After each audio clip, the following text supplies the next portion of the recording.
so hi everybody, Dr. Anderson here, and I'm with Aaron, and he comes all the way from Florida, long ways. We've had some other people from Florida, but he's here mainly. He has restless legs, but he also has drop foot, and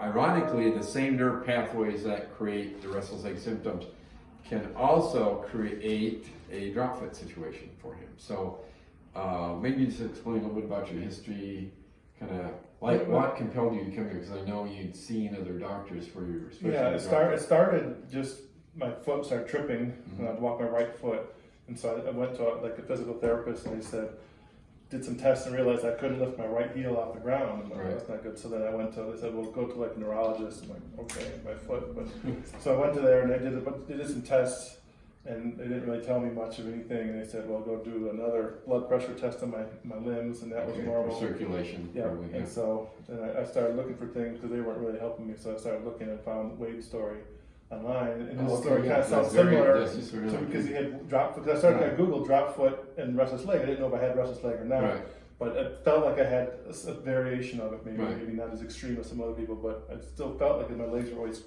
cramping and it hurt. Right. And so I said, "What the heck? Let's try it." And talking to you, it said it sounded like it might work. It wasn't a guarantee, so we'll see. So that's why I came in for that. And so just like now, even like this leg has been a week and a half almost. It's been a couple days. My legs are not nearly as tight as they normally are. Just even when because a lot of your tightness was even above your knee, even though a lot of your symptoms are in the calf. Is that correct? Right. A lot of calf. Yeah, but the muscle here, as I heard in the videos, the soleolus muscle was just, as my massage therapist said, it was super, like it was like a rock. And so that's why maybe there was something. A lot of the restless leg symptoms are like lower down here in the calf. Yeah. And that's how much better is that area? This is so much better now. Like it's like, way better. Yeah, it doesn't even, I can't even feel it. Like I'm standing on it, I don't feel the first thing I would do every morning is wake up and I'd sit there for like 30 seconds to stretch my calves because they were so tight. And now, nothing. Okay, great.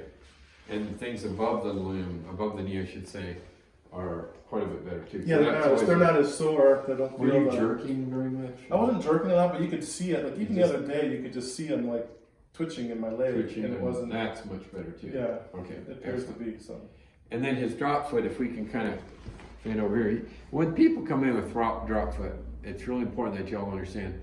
Generally, the worse it is, there may not be as much improvement. So he doesn't have like off the scale improvement. You really don't. Not yet, but also my muscles are so dead. I think it's going to take a lot of PT to get it back. I'm curious to see what happens. But he is better, and unfortunately we don't have befores. But yeah, go ahead. Like he could not do that. He could not move sideways at all. And this is a little bit. It was better a couple days ago, but it's kind of a little worse. But I think it's still going to be better. But this foot moves. And this one had a very slight drop foot. It was definitely because I couldn't lift my heel off the ground with this foot. Right. Now, where 6 months ago I could, so it was getting worse. So this is this one. It just feels like I have more control. Right. Okay. Even only 2 days. So we think we caught this early, and this was later on down the road, but it still looks like it's improving, and it can continue to improve. Yeah. And the kind of the thing to sum this up, like how is restless legs and drop foot interconnected? And the key nerve tunnel is the one up here. It's on the outer side of your leg. There's a dressing right here. But right in that area is a nerve tunnel. It's called the common peroneal nerve. It's a branch of the sciatic, and right past this nerve is where there are multiple little branches that feed into the muscles that allow Aaron to pull his foot up into the side. So that's the idea. When you have restless legs, this nerve can play a role in the restless leg symptoms, the common peroneal nerve, and also play a role in the drop foot. So, and a lot of times in medicine, folks, you really got to hear this. Doctors aren't looking at that nerve. They're looking at your back.